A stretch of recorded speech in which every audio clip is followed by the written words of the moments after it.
여러분 안녕하십니까? 여수 MBC 뉴스투데이입니다. 순천의 특산물인 월등 복숭아 수확이 시작됐습니다. 올해는 당도도 높고 생산량도 늘었지만 전국적인 과잉 공급으로 가격은 예년만 못합니다. 문영철 기자입니다. 붉게 익은 복숭아가 가지마다 탐스럽게 달려 있습니다.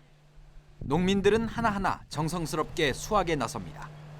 순천의 특산물로 꼽히는 월등 복숭아가 지난달 말부터 출하를 시작했습니다. 저 생종치고는 새품종이라 맛이 달고 좋습니다. 가육도 단단하고.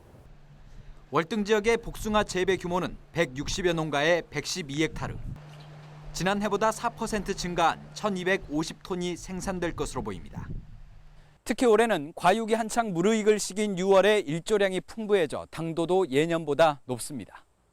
서울 쪽으로 많이 출하가 되고 있고 우리 지역에서도 대형마트나 소매점에서 꾸준히 찾고 있습니다. 하지만 올해는 가격이 걱정입니다. 2.5kg 한 상자 출하 가격은 지난해보다 2,000원 정도 떨어진 21,000원 수준.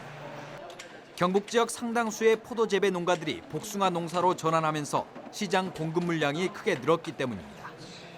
앞으로 3, 4년 있으면 아마 큰 타격 받지 않냐. 그래서 우리가 지금 현재 올해부터 시방 어렵더라도 공수는 시작한 겁니다.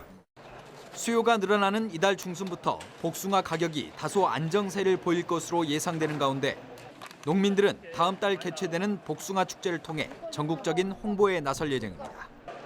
MBC 뉴스 문형철입니다. 여수에서 경남 거제에 이르는 남해안을 하나의 권역으로 묶어 개발하는 방안이 추진됩니다. 국토교통부와 문화체육관광부는 최근 열린 경제장관회의에서 여수와 순천, 광양, 고흥과 경남 남해, 하동, 통영, 거제를 잇는 남해안 벨트를 관광형 해안권 발전 거점 시범 지역으로 지정했다고 밝혔습니다. 국토부는 이 지역의 관광 수요 조사 결과를 바탕으로 지역별 강점을 가진 주제를 찾아낸 뒤 연계 개발을 지원하기 위한 교통, 관광 인프라를 확충하고 관광 상품을 하나의 브랜드로 만들어 국내외 공동 마케팅도 추진할 계획입니다. 도내에서 공공형 어린이집이 광양과 순천에 가장 많은 것으로 집계됐습니다.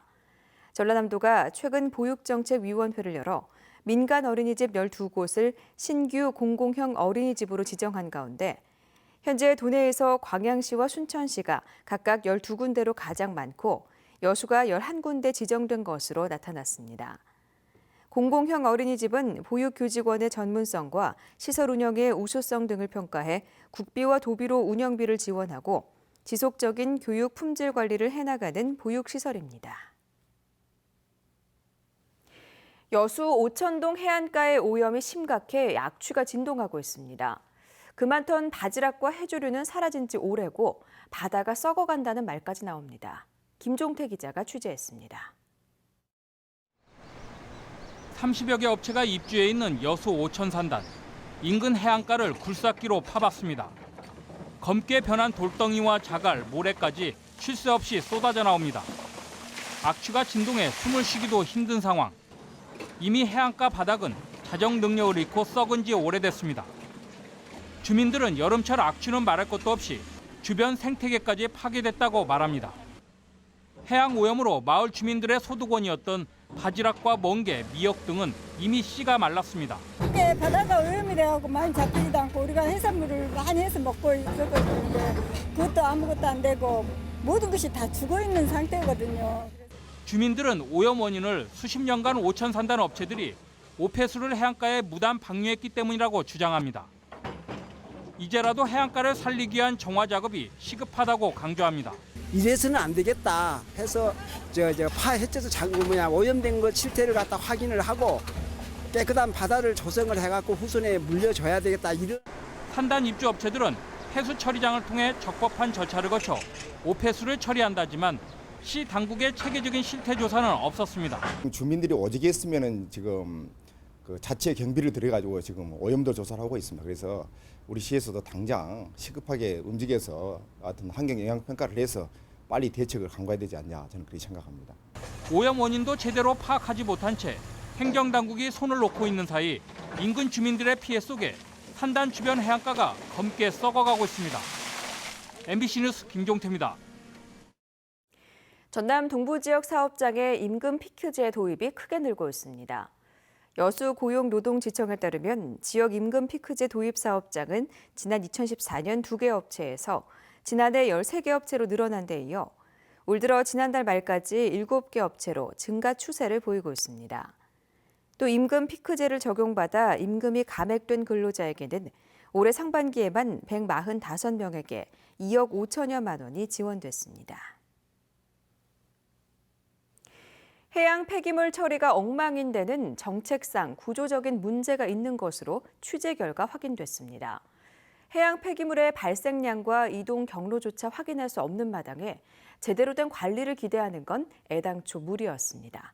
양현승 기자입니다. 한국환경공단이 폐기물 종합관리를 위해 도입한 올바로 시스템입니다. 시군 등에서 배출되는 폐기물의 양과 운반, 처리 과정 등을 관리하고 있습니다. 요새는 현장에 특별하게 가지는 않습니다. 올바로 시스템에 의해서 다 정리가 되기 때문에 한눈에 보이지 않습니까? 하지만 어민들이나 어촌계가 개별적으로 재활용 처리 업체에 맡기는 폐어망과 폐어구는 올바로 시스템에 등록하지 않습니다. 어민들이 재활용 업체와 개별 연락해서 맡기기 때문에 언제 어디에서 얼마만큼의 폐기물이 처리되는지 관리할 방법이 없습니다. MBC가 야산과 도심에서 발견했던 방치된 폐어망들은 폐기물 종합관리 시스템에서 확인할 수 없는 업자들이 개별적으로 어촌계 등에서 받아온 출처 불명의 물량들이었습니다. 보물상하는 애들이 그냥 이렇게 찌개째 가지고 있는 애들이 가서 한 차 치려다가 돈 100만 원 받고 왔다더니 놔두고 가는 거죠. 폐기물 처리 사업을 발주할 때 업체의 능력을 서류로만 검증하는 것도 문제. 현행 법령을 어긴 상태인데도 서류상으로는 문제가 없는 재활용 업체가 해양 폐기물 처리 사업을 낙찰받기도 합니다. MBC 보도 이후 영업정지 처분을 받게 된 업체에 사업을 맡겼던 자치단체는 폐기물 처리 지연이 불가피하게 됐습니다. 환경부에서 이제 얼바 시스템 시스템 만들 정의가 틀렸습니다. 이 시스템 이외에 그 업자들 사기성이 있다는데. 지자체들은 올바로 시스템으로 폐기물이 실시간 관리되고 있다면서도 정작 방치 폐기물이 어떤 경위로 발생했는지는 한결같이 설명하지 못하고 있습니다. MBC 뉴스 양혜승입니다. 장마전선이 중부와 남부 지방을 오르락내리락하며 비를 뿌려대고 있습니다. 이렇게 장마가 계속되면서 농작물 피해 예방에 비상이 걸렸습니다. 이계상 기자입니다. 시간당 30mm 넘는 폭우가 갑자기 쏟아지면서 시설하우스 멜론이 침수 피해를 입었습니다. 어른 발목 정도로 물이 차올랐을 뿐이지만 한참 성장기인 멜론이 상품성을 유지할 수 있을지는 장담하기 힘듭니다. 뿌리 기능이 부실해져서 영양분이 열매 쪽으로 꾸준히 공급되기가 어려워졌기 때문입니다. 장마철 궂은 날씨가 계속되면 녹균병 등 병해충이 더 큰 걱정입니다. 과 자체도 이렇게 되면은 네트 형성 과정에서 너무 심하게 네트가 형성이 되기 때문에 안에서 너무 심하게 되는 것은 안에서 과가 손상이 돼버립니다. 육질이. 집중호우로 물에 잠겼던 벼는 비가 그친 뒤 깨끗한 물로 흙 앙금을 씻어줘야 뿌리의 활력을 다시 높일 수 있습니다. 고추와 참깨 등 밭작물은 재배지에 배수구를 서둘러 정비해서 습해를 입지 않도록 해야 하고 병해충 예방을 위해서 긴급 방제 작업을 하는 것이 좋습니다. 비가 오기 전에 하는 것이 약 방제 효과가 높고요. 반드시 비 오기 전에 못했을 때는 비 온 후에라도 반드시 약 방제를 철저히 해주셔야 됩니다. 전라남도 농업기술원은 올해 장마전선이 강한 바람을 동반할 가능성이 높다며 복숭아나 포도 등 수확을 앞둔 과일이 낙과 피해를 입지 않도록 시설물 관리에 주의를 기울여달라고 당부했습니다. MBC 뉴스 이계상입니다. 순천시의회가 진통 끝에 후반기 원 구성을 마무리했습니다.